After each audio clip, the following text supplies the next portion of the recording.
Hello नमस्कार प्रणाम। मैं म्यूज़िक डायरेक्टर भाई सूरज राजा। आज बहुत खुशी की बात है कि मेरे बहुत ही अच्छे मित्र अवधेश प्रेमी जी का शूटिंग चल रहा है और हमारे साथ बहुत ही अच्छे अच्छे कलाकार पहुंचे हुए हैं और सुमन सत्या DSSR जो उनके सॉन्ग पे कर रहे हैं फाइनली सॉन्ग। ये सबसे मिलवाते हैं।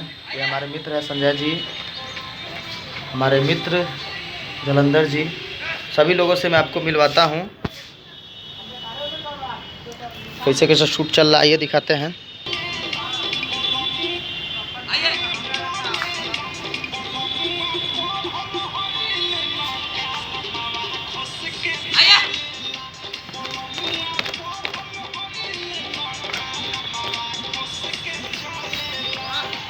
आइए मैं आपको कैमरा दादा से मिलवाता हूँ जो कैमरा पे हैं।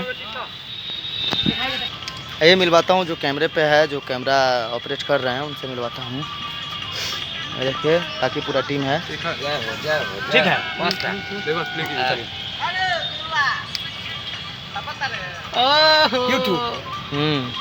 है गाइस, आज हो रहा है अवधेश भैया का सॉन्ग शूटिंग। बहुत रौदा में कर रहे हैं हम लोग। बहुत मेहनत लग रहा है, देख रहे हैं पसीना से पता चल रहा है। और देखिए मेरे बहुत ही एक अच्छे मित्र, पुराने मित्र, बहुत पुराने मित्र, मेरे भाई शिवम सिंह बारे सेट पे पहुँचे। बहुत खुशी की बात है। देखिए इसके अलावा कुछ नहीं आता इनको बोलने में। चलिए कोई नहीं, मिलवाता हूँ जो एक्ट्रेस हमारे साथ हैं उन लोगों से। और ये रही हमारी एक्ट्रेस लोग जो भी मेकअप कर रहे हैं। अभी हम लोग रेडी नहीं हुए हैं और रेडी होते हैं फिर हम आप लोग के सामने आते हैं। ओके, तब तक लिए बाय। और वो पीछे देख रहे हैं, लड़की उड़की का जरूरत होगा तो उससे कांटेक्ट कर सकते हैं। RP रिकॉर्डिंग स्टूडियो का ऑनर है रोशन राजा। शिवम का धन्यवाद, लव यू। मिलते हैं भाई सूरज राजा ऑफिशियल पे।